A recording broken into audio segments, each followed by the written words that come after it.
So this is really accurate. It is the correct time. Okay.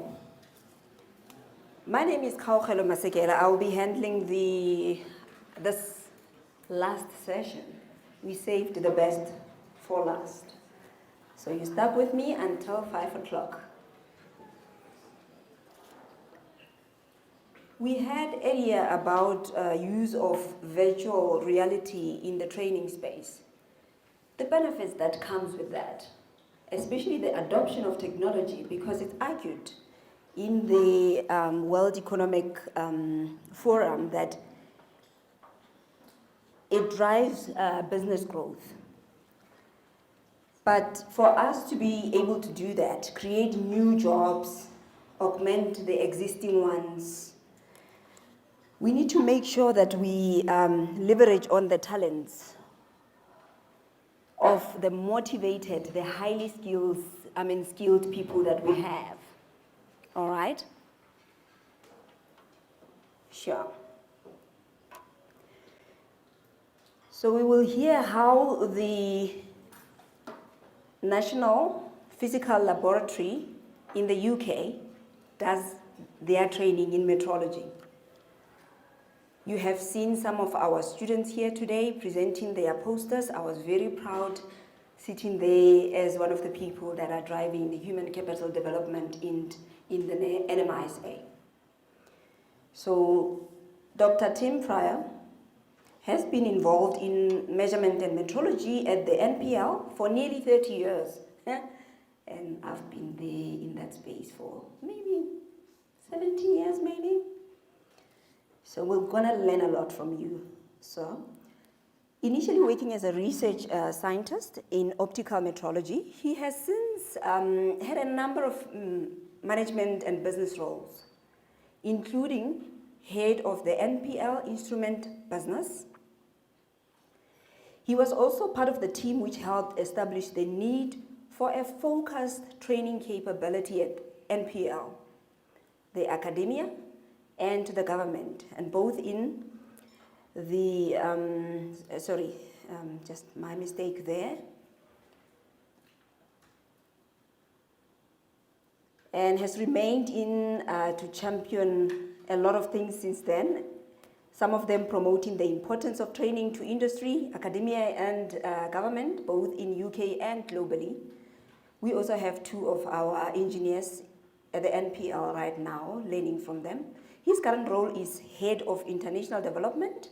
He's leading a team focused on building links with organizations around the world via collaborations and partnerships, as well as supplying state-of-the-art metrology capability. Dr. Pryor.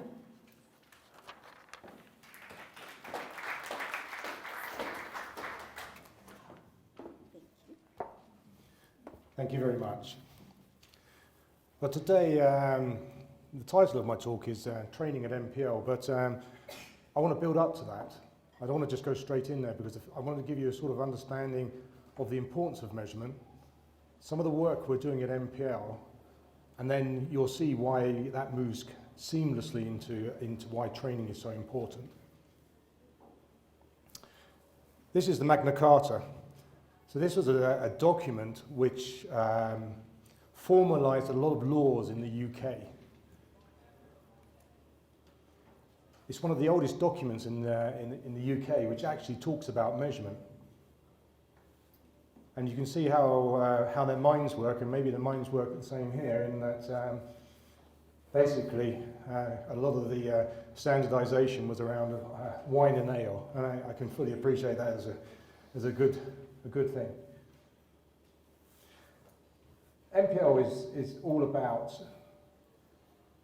measurement science, but it's not doing measurement science just to move that forward.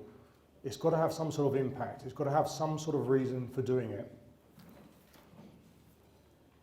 In the UK, we have a lot of responsibility for anticipating the needs of industry, anticipating the needs of academia, and fulfilling the government's requirements in order to actually deliver innovation, growth, business growth, and quality of life. Very similar to the remits of all of us in this room. But in the UK, we don't get funded unless we can show we have a path to actually deliver that impact. In the UK, we actually have the responsibility for coming up for the strategy for the whole of the UK. And actually, we can provide these documents to people because they're actually what everyone's trying to achieve. But we use these to influence our government so they can see the importance of these things. Because often they can't see why they want to invest in the sorts of things that we do because it's an intangible benefit. The benefit comes from what we enable things to happen. That's quite difficult for politicians to understand. So why? Well, what is it about measurement?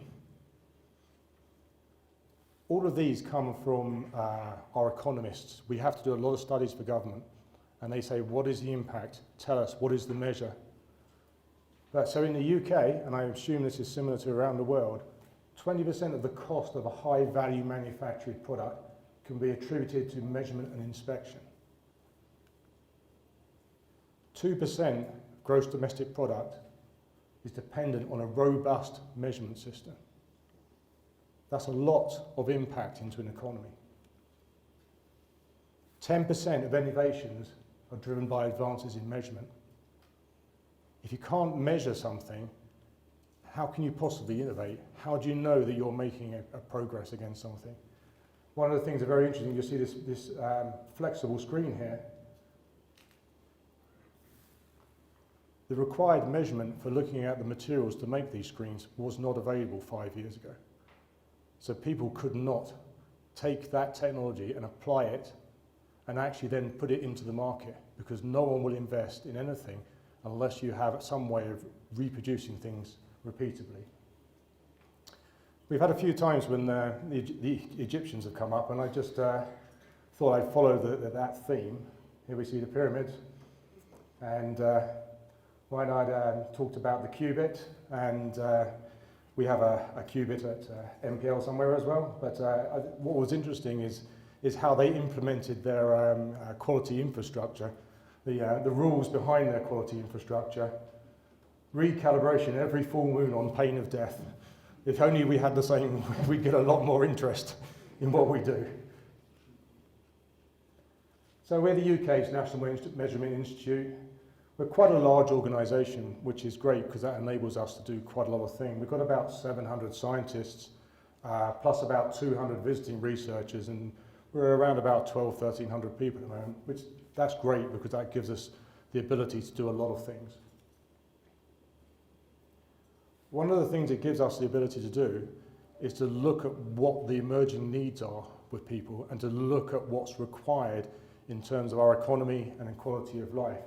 So we're looking at digital, advanced manufacturing, energy and environment, and life sciences and health.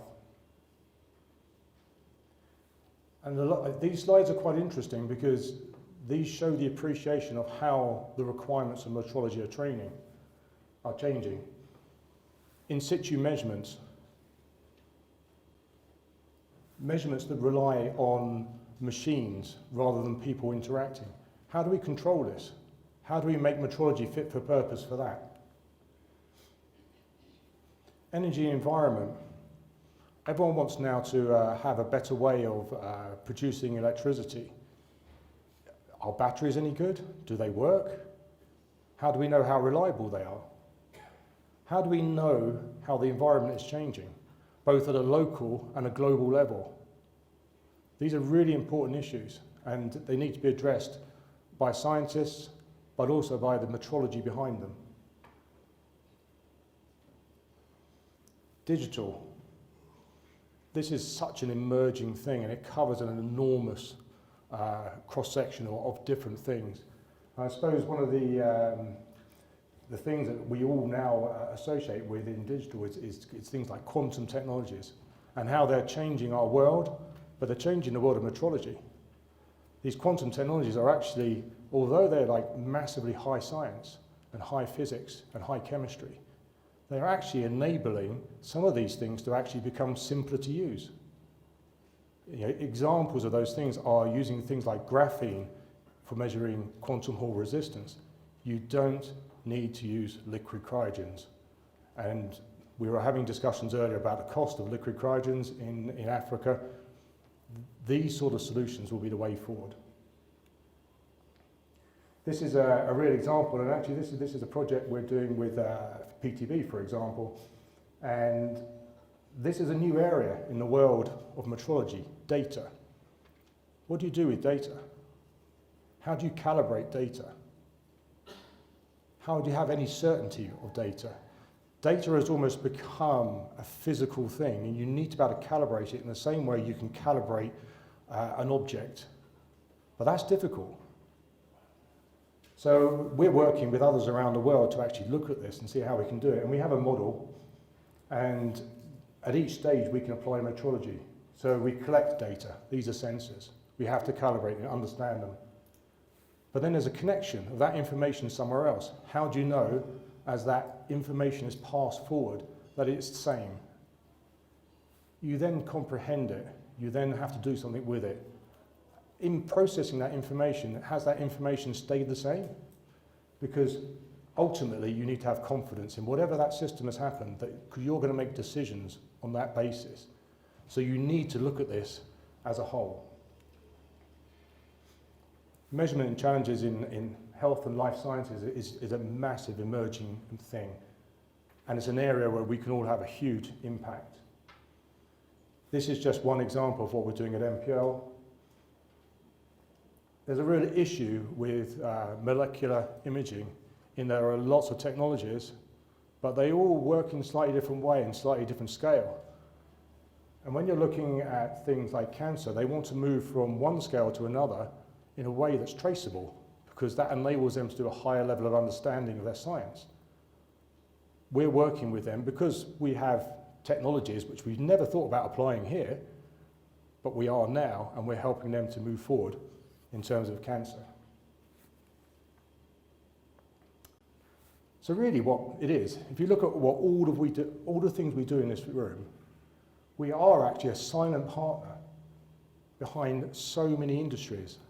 All these industries require us to be working, supporting them doing what they are now, and then anticipating what they need in the future. Businesses need to come to us, and we should be asking them, are they trying to innovate? Are they trying to comply with some sort of standard or a regulation?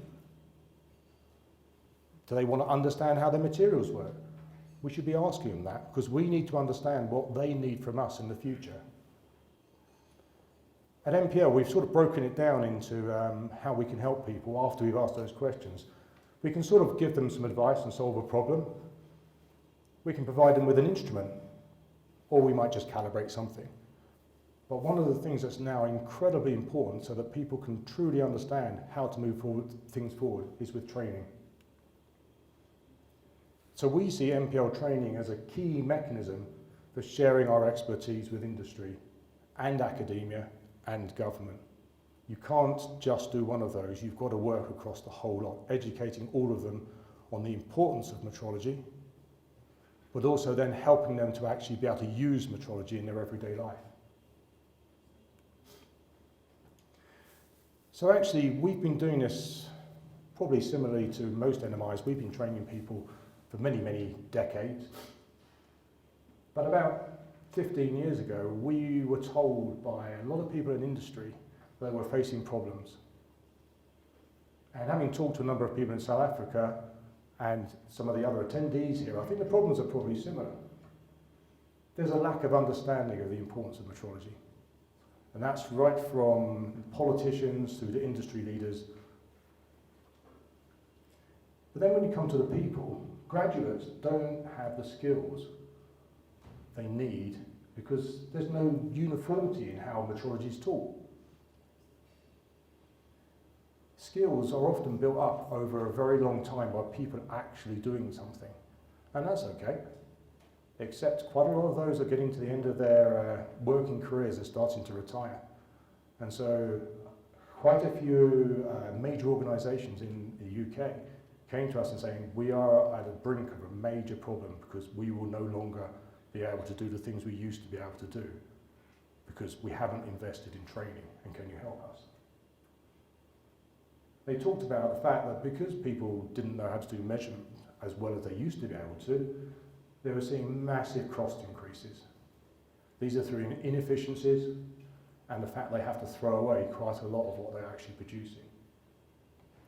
But then there's the motivations behind it. Why does anyone want to get trained in metrology when there's no sort of recognition for them doing that? Within an NMI, we're okay, get better at metrology, we recognise that they're doing very well. But in industry, in academia, is there anything? Not really. So there's a metrology skills gap. What I see as NMIs, government and industry are looking for us to lead on these programs. We are ideally positioned to work across industry and academia to tackle this. We know how to measure things.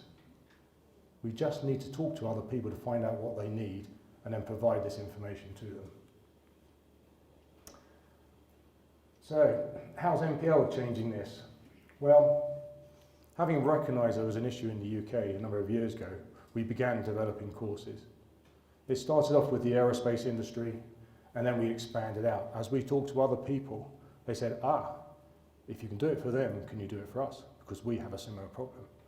So we've developed quite a lot of courses for industry, and we have continue to develop more courses. We're trying to build a recognition for metrology as a skill, and we do this around the world. We're trying to encourage industry to actually put this into their learning programs so it becomes a requirement for people to move forward in their progression. And the other thing is we're working with academia to actually get this built into courses. So we now have modules in many of our university courses in the UK. We have a lot of people now coming to MPL to work to gain the experience which they can then feed back into their academic as well as industrial applications. But the thing is, we're not doing this as an esoteric sort of training, this is how you realise the Planck's constant. That's interesting and I love that stuff, that's the world I came from. But that's not going to help a lot of people. We don't, not just telling people how to use a specific instrument. If you want to know how to use a specific instrument, you can ask the manufacturer. What we're training is people to be metrologists. We want people to question what they're doing.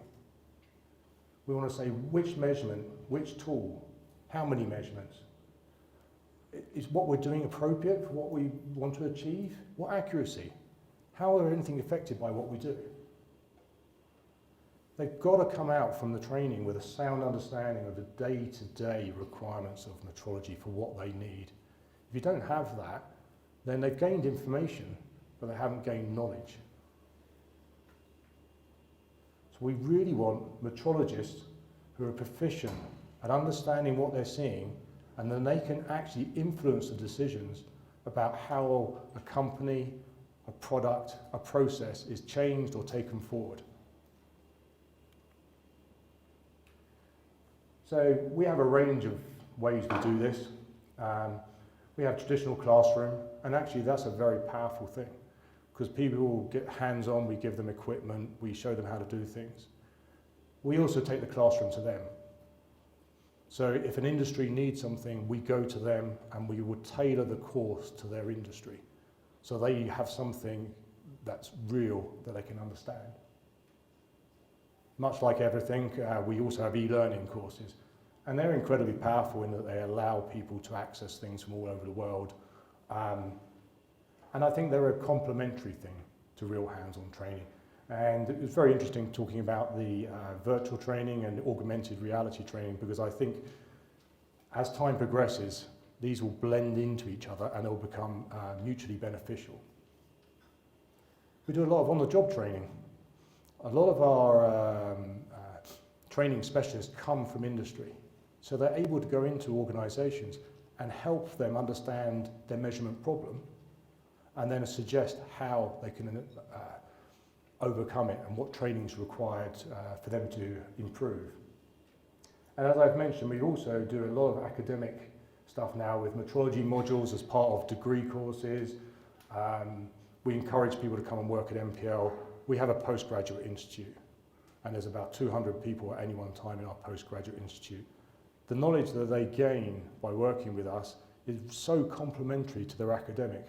It enables them to go out and have a different take on what they need to do, and it gives them an edge, especially if they go into any sort of thing where they've got to apply knowledge for industrial or perhaps quality of life scenarios.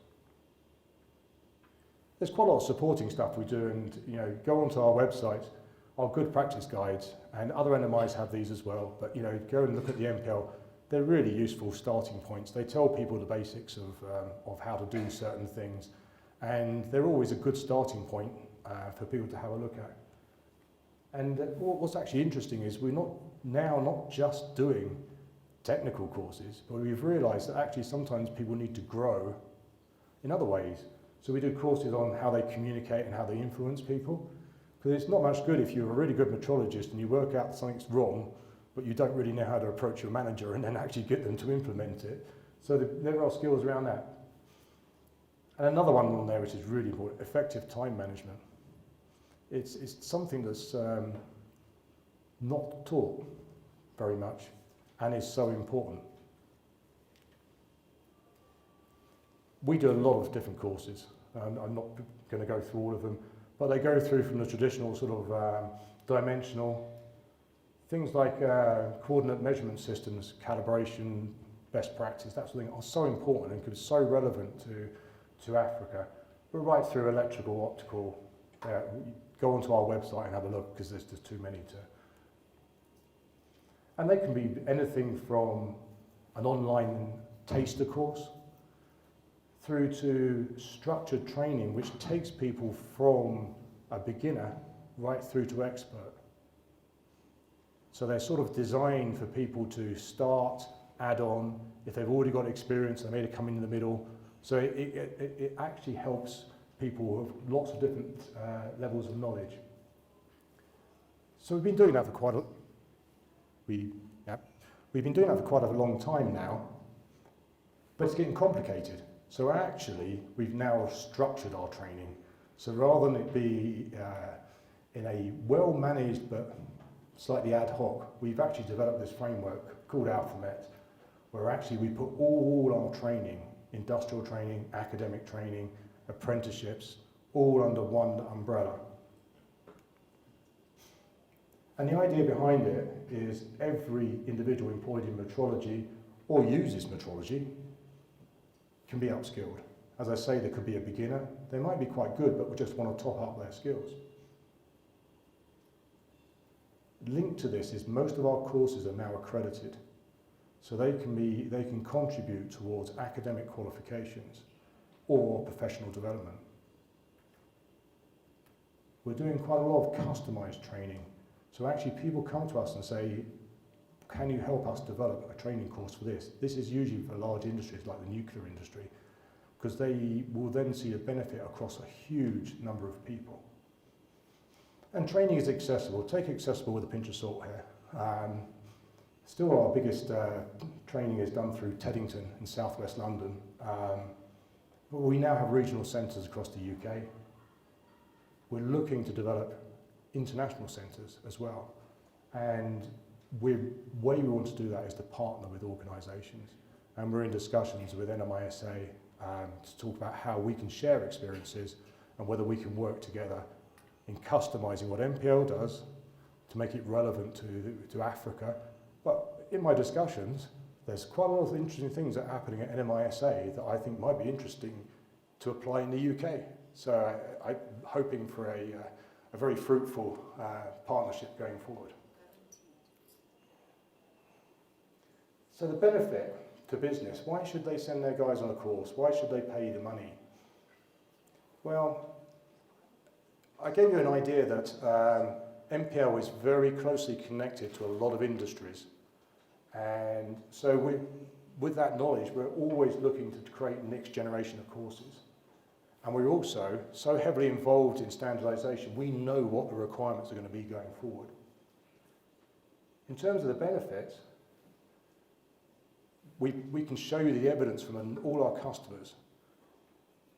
Higher productivity, reduced costs, better competitive, better innovation, consistent skills, who are mobile around the world.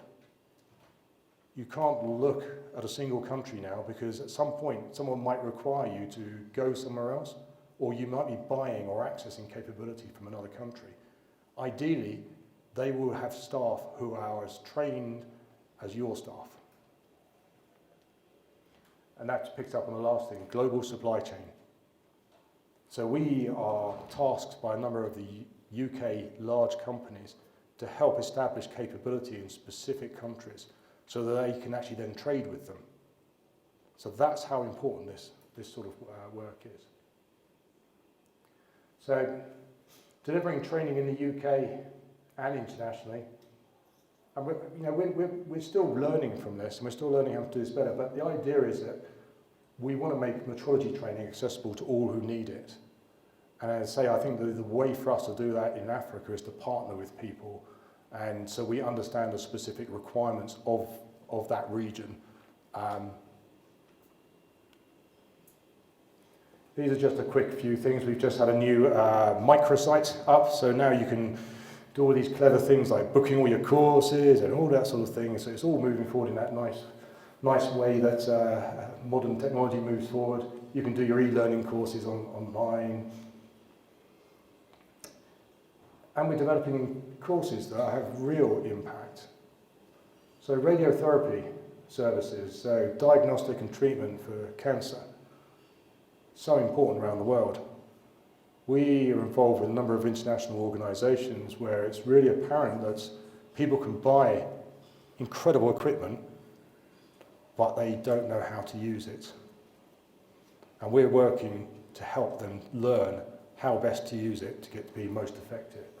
And as part of that, actually, we've begun to use augmented reality so that we can do some training at a distance, but that's at a very early stage. We work with just about every major company you can think of at some point. But there's no reason why you guys can't work with a similar profile within your own country.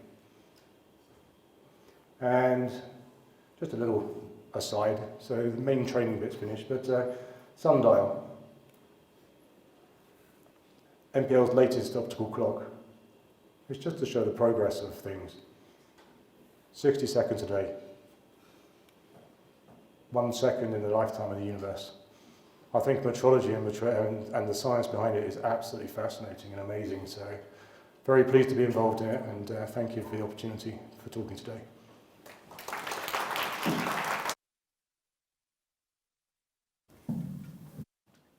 Thank you, Dr. Pryor.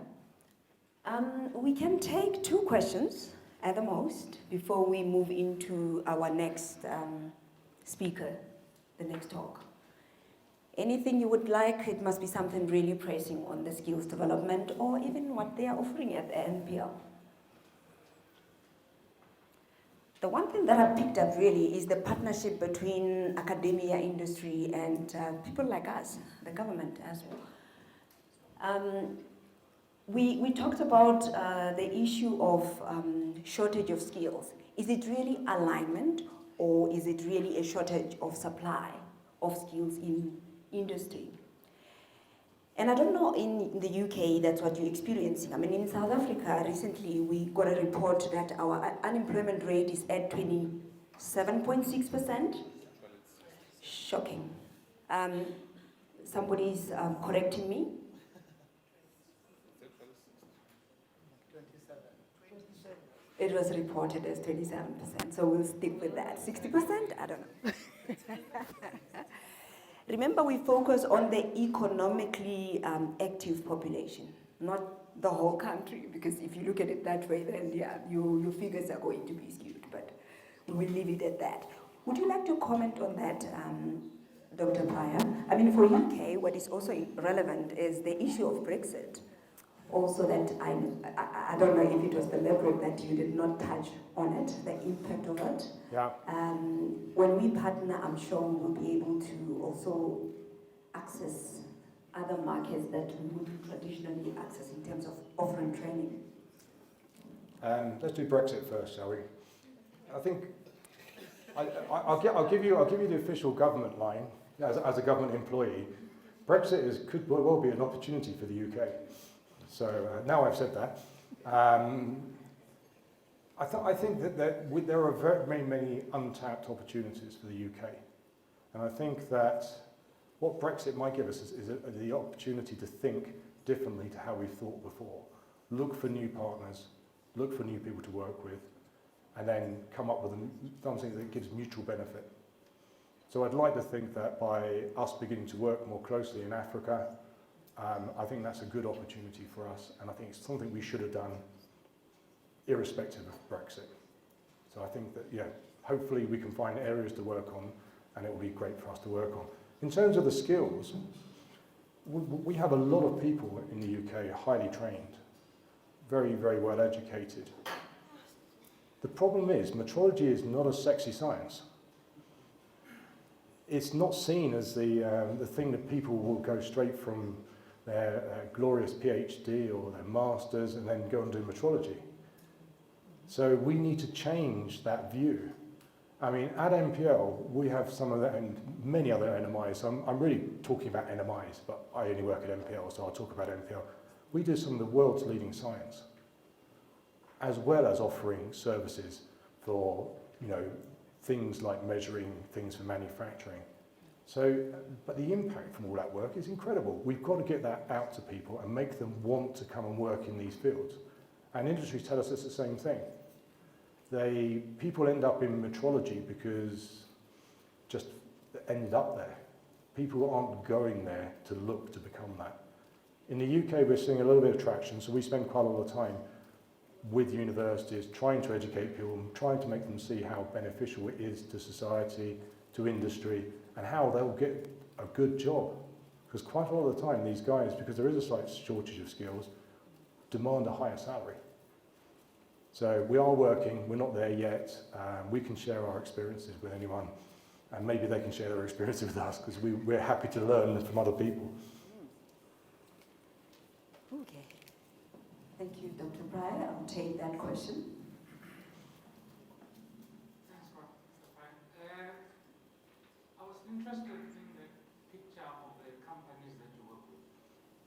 And I see some of them would have operations in African countries. Yep. And so how is the NPL looking at capacitating those countries to perform the measurement requirements for those companies rather than taking their products out of the respective African countries and sending them back to the UK for whatever services required of them? So I can use aerospace and automotive as an example. There's quite a few countries in Africa that have capability and are supplying things into UK primes, other primes. Is Prof. Andy Bavler from the University of Cape Town. He will be talking to us about measure and launching of SI education posters. Before we unveil and go into everything, I would like to say a few words about him. Andy, as we know him, is a professor, head of Department of Physics at the University of Cape Town, as I already said. He is also the Director of Metrology and Applied Sciences University Research Unit. That is the measure I was talking about. In addition to his elaborate career in teaching, some of his achievements include a significant contribution to development and delivery of new first-year course for physics majors based on the matter and interactions. So if we're going to take matter and interactions, he will be your leader there. And he also worked on the first implementation worldwide of the ISO-GAM approach to teaching metrology being introduced at the first year university level. These materials have been adopted by many institutions worldwide and are available as open source learning materials. I'll stop it there. Prof, you may ascend the stage. Thank you. So thanks for the introduction. I didn't write it, and about half of it's true. So that's not bad going. And I just thank the organisers for giving me the last slot of the conference and the challenges that come with us at the end of a long day. So we'll do our best. I see also been given extra time for some reason that's not totally clear to me. Maybe it's got to do with these things on the side here, which are looking somewhat interesting. So I'm representing a group of people. I'll talk you through a number of things that we do, the relationship that we have with NAMISA. I'll go through things quite fast. I want to get to the part that speaks about our thoughts about how what's happening in metrology at the moment can feed into science education, and we'll get to that in the second part of my talk. I'm a university professor. I view these things from a somewhat philosophical viewpoint sometimes, and I will probably take a different tack to some of the talks that have been presented to you today. So we know there's a big deal going on at the moment with the SI. And certainly from our own perspectives around the work that we've been doing in trying to improve the way in which lab work is dealt with at school and university. Can you turn this down just a little bit, please, in the volume? Just a touch down in the volume, please. Okay. Hello, sound people? Just a little bit down in the volume on this, please. This is a bit too high. This is a bit high. Can you just turn it down a touch? Thanks. Okay.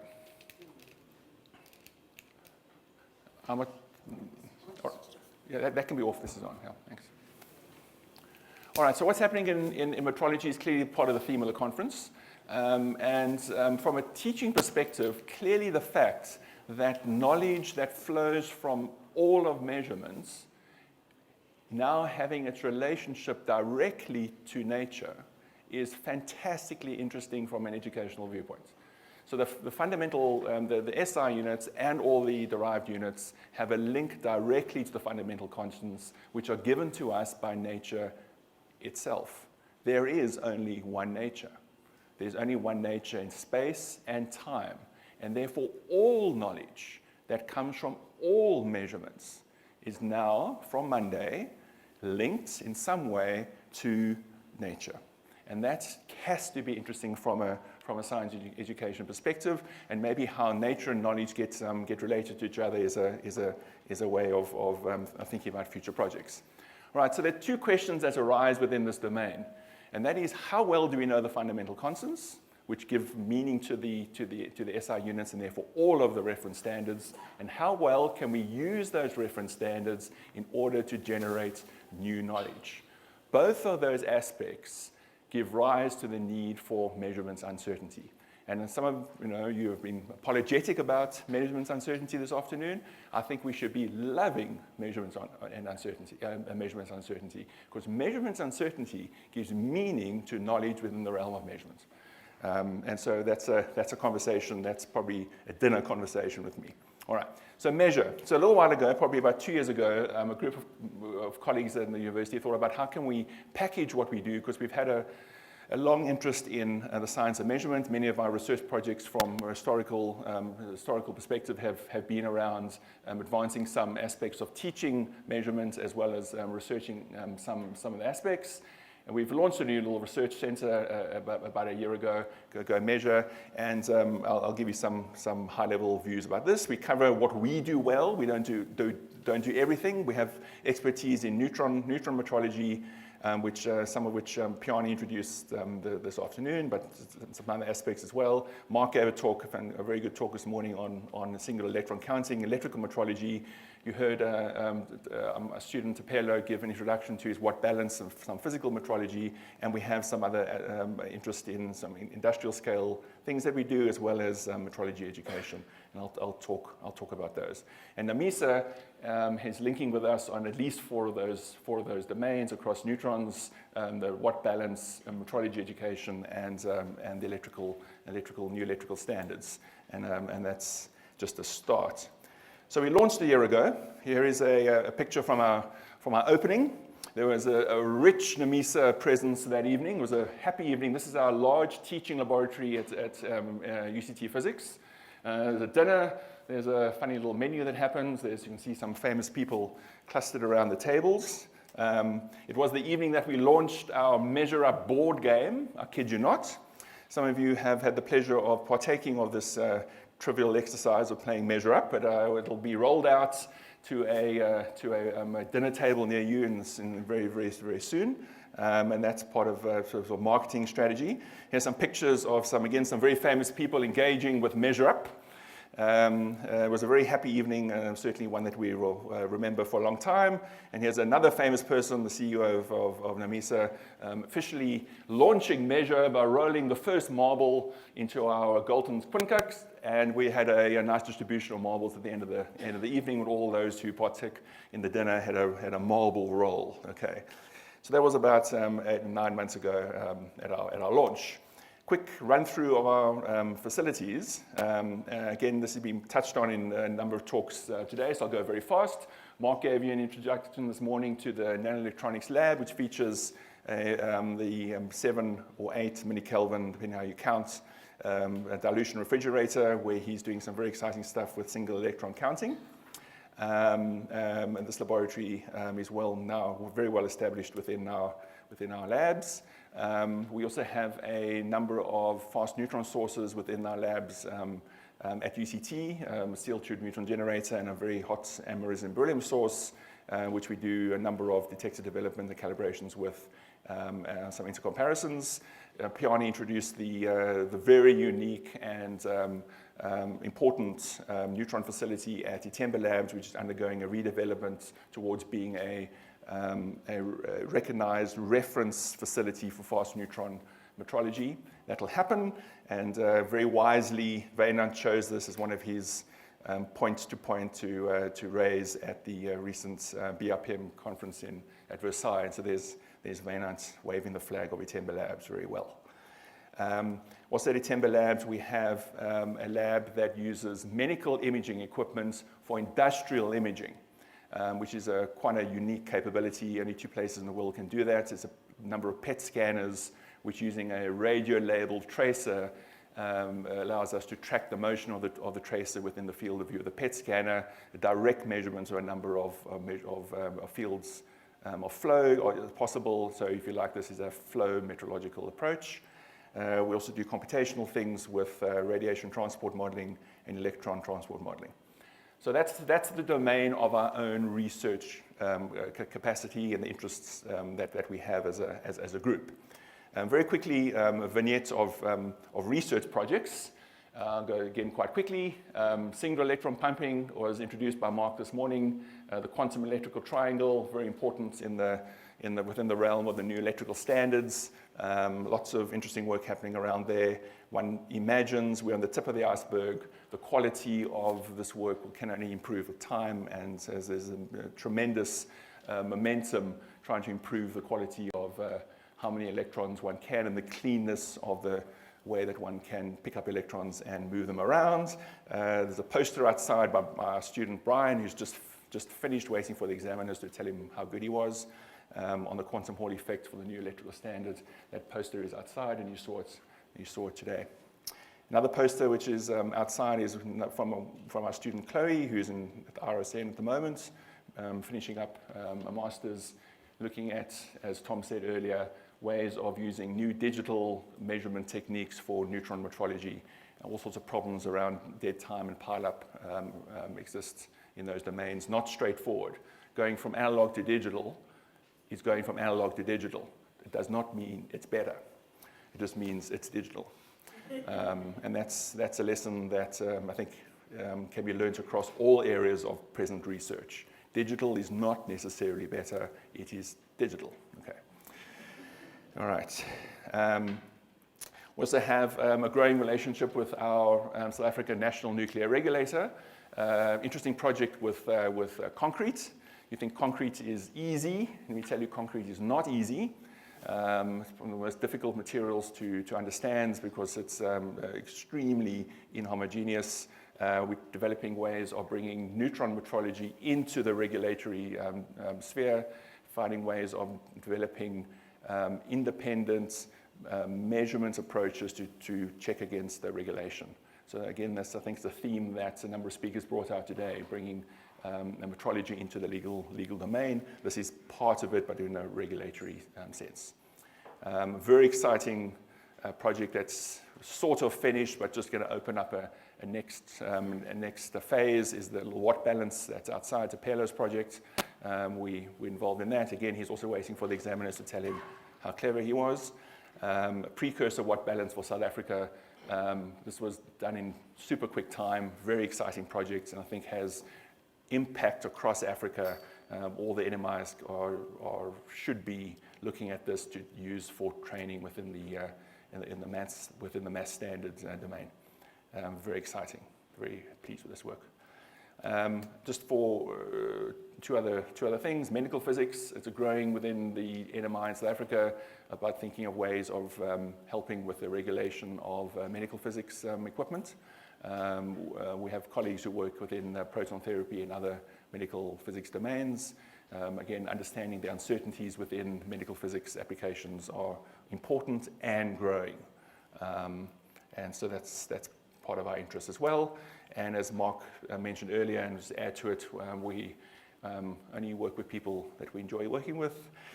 That's an important principle in life generally. And so these are some of the partners that we've worked with over the last few years, and the MISA remains our major partner.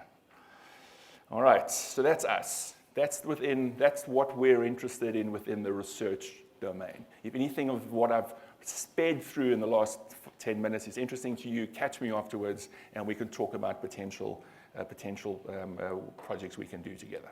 All right. So that's the background. Now, the other aspect, education and training. So this rollout of the SI thing, it's a big deal. All right, it's a big deal from many perspectives. And I touched on it on my first slide. It really is very, very interesting that all of physical scale, time, length, mass, temperature, all of it has its fundamental reference to nature. If you haven't sat down and thought through that, you should. What does that mean? It means the meter, the second, the kilogram is given to us by nature. All right, the one and only nature.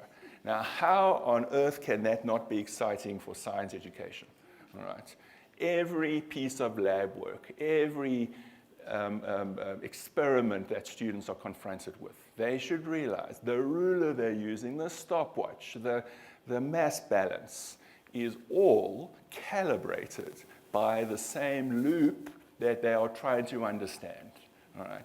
Measurement gives knowledge. What knowledge is that? It is the knowledge about the real world. Okay.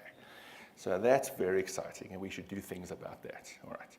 So why does practical work form part of nearly all science courses, physics courses, chemistry courses? Because we believe, as people who love measurements, that science is not science without experiment. You can have the best ideas in the world. If they don't correlate with what you observe, they are wrong.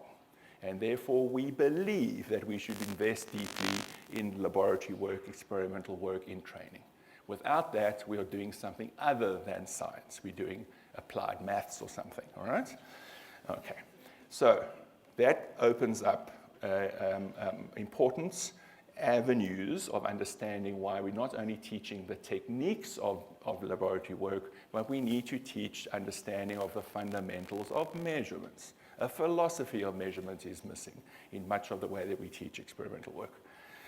Because there's a huge body of evidence. In my past life, I spent a long time working in this area about looking and measuring the ideas that students have at university level about their ideas about measurements and uncertainty. And they are not pretty. No matter how innovative you think your laboratory training is, they are largely failing because of the way that school teaches measurements and lab work. And so just as I've shown this many times before, this is generally the results of, so every year we survey the incoming science students at UCT. This is at UCT, which regards itself as an excellent university. These are our incoming students who report themselves that only about half of them did laboratory work at school in South Africa typically. A quarter of them watched the teacher do something, and a quarter of our incoming science students at the University of Cape Town report that they've never done lab work at school ever. Okay, ever. All right. And now confronted with what we would regard as a world-class physics laboratory course when many students have not done lab work ever. Okay. So then you hear things like this, You have a laboratory curriculum that is some sort of amalgam of rigorous techniques and or hand-wavy rules of thumb. You have a little prac, you must find G. Now, where must you find it, one doesn't know, all right? But if one doesn't find G, one is in trouble, right, apparently, because G must be found, right? But make sure that you do a proper error analysis. But if G is known, why are you doing what error? What error? G is known. Why is there an error? Okay, so it's difficult stuff. All right, our experiment doesn't greet it with 3 because of human error. What's that? Is that a mistake? The lecturer somehow is regarded as the truth. I feel uncertain, so it's blah blah blah blah. You know what I'm talking about. Okay, and it is widely prevalent. It is worse at school, but it's terrible at university typically. So what can one do about it? Well, it's going to take effort, a lot of effort. This problem won't be solved in a hurry. This is not a problem that is isolated to South Africa. We've surveyed and looked at students across many countries in the world, United States, UK, Germany, France, Greece, and typically laboratory work at entry level is horrible, typically, and I include the United Kingdom in that. Okay, there's a little bit of hope. One of the little bits of hope is that the ISO-GUM approaches to teaching measurements and uncertainty actually offer great pedagogical advantage, because the language and rhetoric around error and mistake and accuracy and uncertainty and systematic and random are taken out of the way that the GUM approaches measurement. Measurement is about improving your knowledge.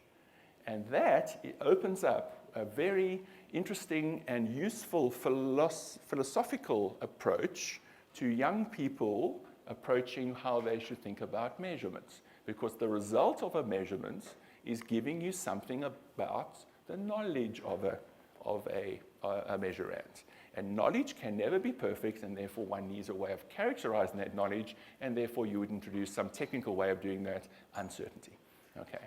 And we've found that this has given us the largest improvements in the way we can teach lab work in physics, and we've typically taught, and we have taught the ISO-GUM approach consistently over the last 15 years to all our physics students, first year, second, third year, and we have done that. Okay. That's one way. There are other ways, and we can talk about it. All right, so getting there. What about schools?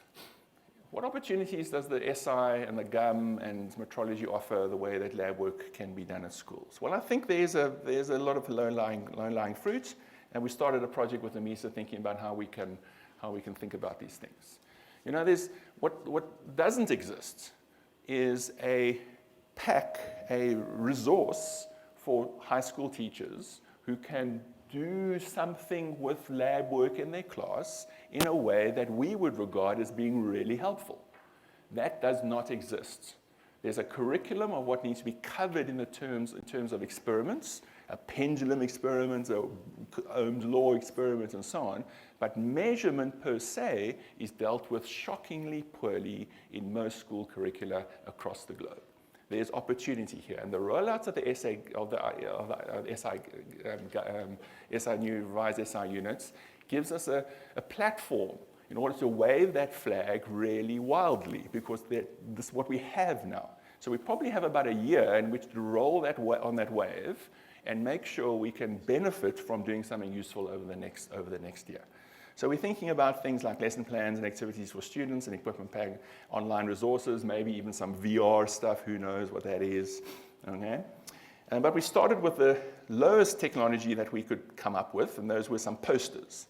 Now, you may think that designing a set of posters is easy. Now, let me tell you that that is not. Okay, you think this is the lowest form of technology, something written down on a piece of paper. All right, do not, unless you are really up for it, collect together a group of people and say, right, now we're going to design a set of posters. But we did it, and largely because I haven't lost my skill in being autocratic in this process, and that was interesting thing.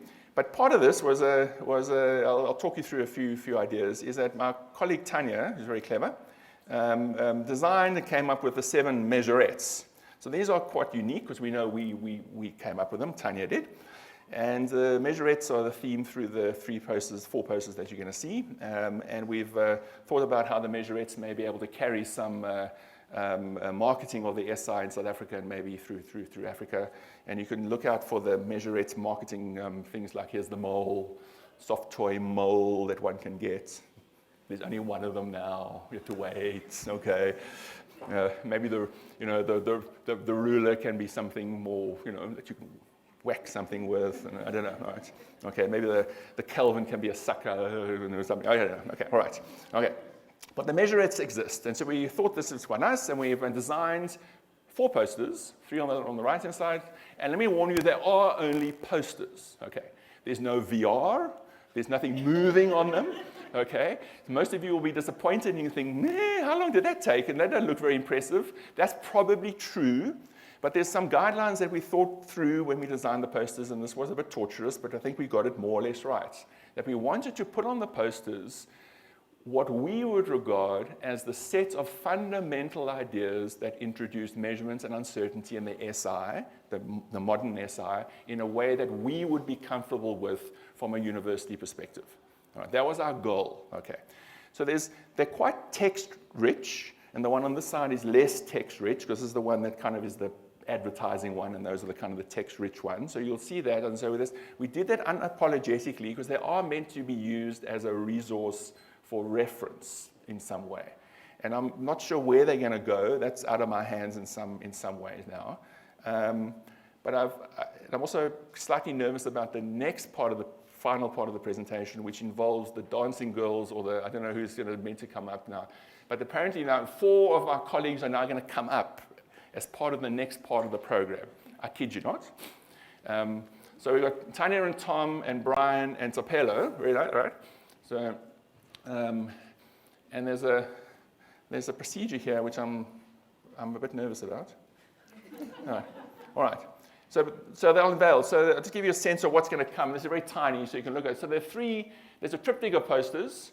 One deals with the measurements in the SI, one deals with the revision of the SI units and how that is what the story is about, and one introduces and discusses the fundamental constants of nature. So those are the 3, and what I would like you to do, so are you going to unveil, is that the idea? All right, okay, all right. So this is not my plan, all right. So Tanya will unveil, and at that point you're allowed to go ooh or something like that, right? Okay. As an audience participation, all right. So Tanya, would you unveil the first poster, please? Right. Ooh, right, right. Okay. So poster number 1 deals with why measure about knowledge. And then there's a little useful exercise that we found quite useful in our lab teaching, that no measurement will yield an exact result, that the information you get from using a piece of apparatus can never be exact. And that's a useful, important idea. Then why have standard reference units? We use non-standard reference to measure the mass of the Dussie, and then we go through why one needs standardization, leading then to the 7 SI base units, where that came from, and the need for measurements, uncertainty. Okay, so that's the background of why measure and why have the SI at all. All right, poster number 2, Brian. Ooh, right, okay, all right. Okay. Verse number 2 deals with why revise the SI, because one has the SI, one doesn't do it, and so it talks about in the context of mass, because that's the one that we've kind of had the precursor Watt balance from the MESA. It's quite nice to include that, and so obviously the IPK is on the way out, and now we're linking to fundamental constants, and one of the technologies will be a Watt balance linking to H, and these will be invariant for all time and all places in the universe, as Max Planck suggested, a unit system for all people at all times. Very nice. Okay, so that's number 2. And number 3, Tom is dealing with the, right, very nice. Yes, the SI and the constants of nature. So what are the physical constants of nature? Kind of just a high-level comment about where they come from, something you should think about perhaps. Observation underpins all of science, and the constants of nature now again underpin all of observation. The constants, and then kind of just doing some didactic thing about which constants are linked to which units, and you probably have to include that, and ending up with nature is now defining the scale of everything, all right, as a sequence. So the other 3, apparently you can get your copy somewhere, I don't know. All right, and then we thought, all right, so probably those are a little bit text heavy, and so we'd kind of take all the big ideas from those 3 and kind of do a kind of a high-level one on this side and this one, and so that's a very colorful. So maybe this is the one to go into sort of junior school or something. And so thanks, Apello. Yeah. Going, woo, right, okay, yeah. And so here it's going to just this is the high level. So it takes the main ideas from those and just measure it, kind of have a little story there about what's happening. And that post is meant to stand apart from those 3. Those 3 go together, and that one can be separate. All right. Now there are only posters. You may be wondering what the big fuss is about. They are what they are. But it was an interesting start to this process of us thinking about if we were to comment to the way that schools are presently dealing with the teaching of measurements, the philosophy of measurements, and the measurement uncertainty. What big ideas would we want to highlight? We try to highlight them in the posters. The next step will be thinking about what sort of teaching materials. I'm almost finished. 2 more slides. What sort of teaching materials that one can put together to introduce the ideas of measurement and uncertainty in a consistent way in environments that may be diverse in what they're able to access when they teach lab work. Okay, and that's an interesting idea. We will do it, and so within the next year or so, we will think about the first ideas about how we can put together this. AfriMets will be involved, and with I hope. And you can think about this in your own context, and all ideas are welcome. If anything I've spoken about today is exciting to you and you want to get involved in this project, please speak to us, and we'll be happy to work with you. All right, so that's about it from me. I just have one more slide. And so from our perspective, I need to say, sincerely thank you to Nemisa. You're a generous and enabling research partner for us. We're feeling that we're only starting, and certainly we look forward to many more years together as a research partner of Nemisa. And thank you for everything. Yeah.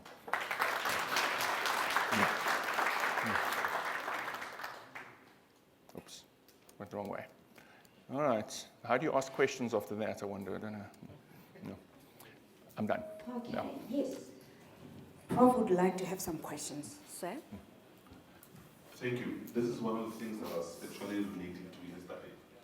One of the crux of the issues is that Them. So that would be the moment for us to reward our speakers for the job well done. Now the first one is about the posters. If you are interested, you will have to contact Nemisa. We will make sure that it is known when they are ready, printed, and we can now start distributing. So please get in contact with us. The second one is presentations. We will make sure that you have access to all these presentations. So a link will be sent to you, all the delegates. So just hang in there, you will get them, all of them. Thank you. The last one is lab tours. We would like to showcase our high-end equipment, you know. I'm only going to say that. So please come tomorrow, 8:30. Arrive here at the hotel. If you are maybe somewhere out there, a bus or something will take you to Nemisa offices. And we will start with our tours in the Quantum Hall at 9 o'clock. Of critical importance, if you're coming with your own car, please make sure you've got some form of identification. I kid you not, you're going to be sent back if you don't have a driver's license or an ID or a passport. Our security systems are very, very tight because we've got the XPS, the force machine, I don't know what else to mention. So I'll end it there. So yeah, thank you, the speakers. Let's please come to the front.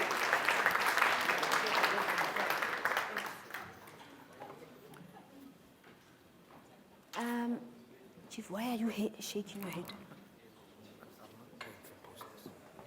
You are not paying for what? Yeah, you can hand them out. Yeah.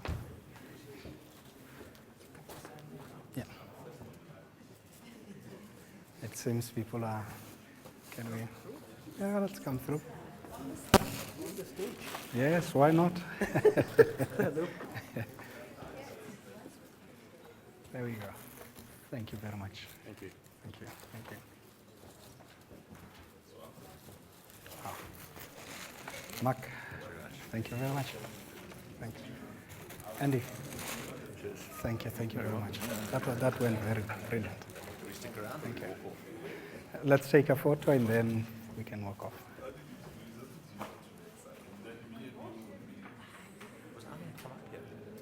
What do you mean? I wasn't a speaker this session. No, that's okay. You are entitled.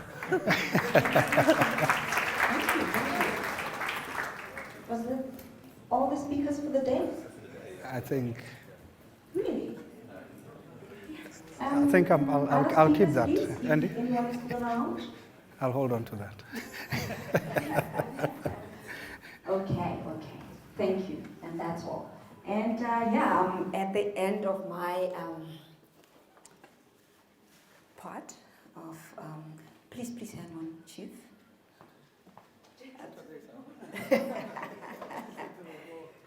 Yes, to close the session or the conference is our chief, Mr. Ndwakulu Mukofi. A round of applause, please. Thank you. Thank you, ladies and gentlemen. I think a round of applause should go to all of you. What I would normally do is say, raise your hand, push it a little bit backwards, then push it back to your shoulder and pat yourself on the back. I think this has been great. First of all, I want to thank you all for coming through. I think this was a very successful meeting for all of us. We started off on Monday with a workshop on the Fourth Industrial Revolution, and I think what we wanted to bring forward is that the interface between the physical world and the cyber world is sensors. So that means in the Fourth Industrial Revolution, you can't have any Fourth Industrial Revolution without good metrology, because that link, that interface of sensors and detectors is critical, and good, accurate measurements is very important. I think one of the examples that was used is a micro whatever that gets, was it micro nano? I think it was nano, that gets put into the blood, senses that you are running low on insulin, and it starts pumping the insulin into your system. If it detects the wrong signal, what would happen to you? Now, that's the importance of accurate measurements in the Fourth Industrial Revolution. So whatever, what do we call them, these committees that get set up for the Fourth Industrial Revolution and so on, the councils and all these things, whatever they do means nothing if the basics of what connects the physical world to the cyber world is not properly taken care of. I think we moved on. We had a nice, good meeting on Tuesday, which was an NMI directors meeting in preparation for the meeting we are going to have in Egypt for AfriMets. And I think, colleagues, some of the discussions that we had there will, how do I put this? Watch the space. There will be some changes that are coming on. more especially, and I want to emphasize this is pretty important. We cannot continue to rely on donors to get our systems to work. We have to get to a point where we become self-sustainable, funding ourselves, and taking charge of decisions that we have to make to support our economy. We moved on to day 3, where we had discussions on the revision of the SI. And because of this beautiful poster on this side, Andy, I'm sorry, in as much as I like those on the other side, but this is much better because it connects, for me, to the general public. And I think I'm going to hold on to this one. One of the things that resonated with me throughout the 2 days that we've had on the revision of the SI is that people need to know what they are measuring to be able to develop what they are developing accurately. And that is pretty critical. But with that, the person who mentioned it even said, you cannot manage what you cannot measure. So the importance of measurements really emphasized there. Concluding today, I think one of the panel discussions we had spoke on positioning metrology as a base of the quality infrastructure that supports the Africa Continental Free Trade Area. And I want to step back and say, whether we do have a continental free trade area or not, the bottom line is for us to be sustainable as a continent, as economies, we need to trade with one another. And that means the importance of metrology as the base of that quality infrastructure that ensures trade is important. However, key is fit for purpose measurement solutions. It has to be fit for purpose.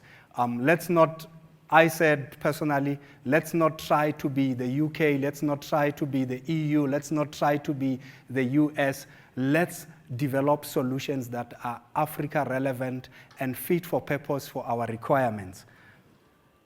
Finally, and Andy emphasized this, the question that came from Dr. Rashid Teach at the end also emphasized that collaboration, collaboration, collaboration.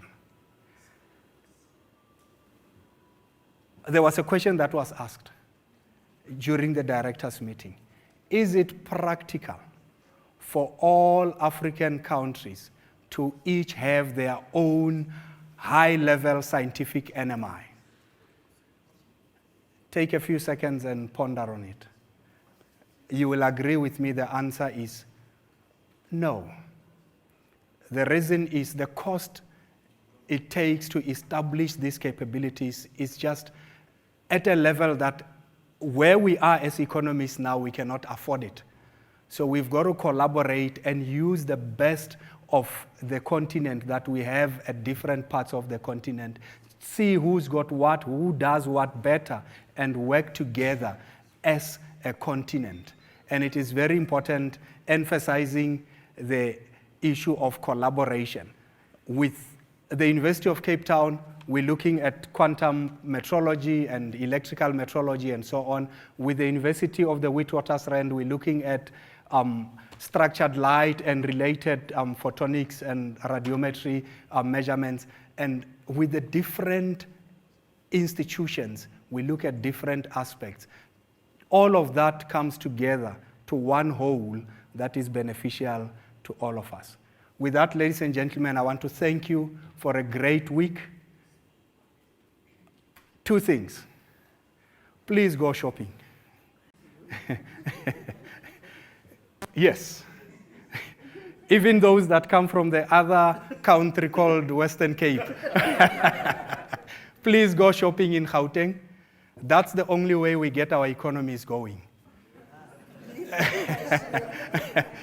So tomorrow, go to the labs, but then go shopping, look out for proudly South African products.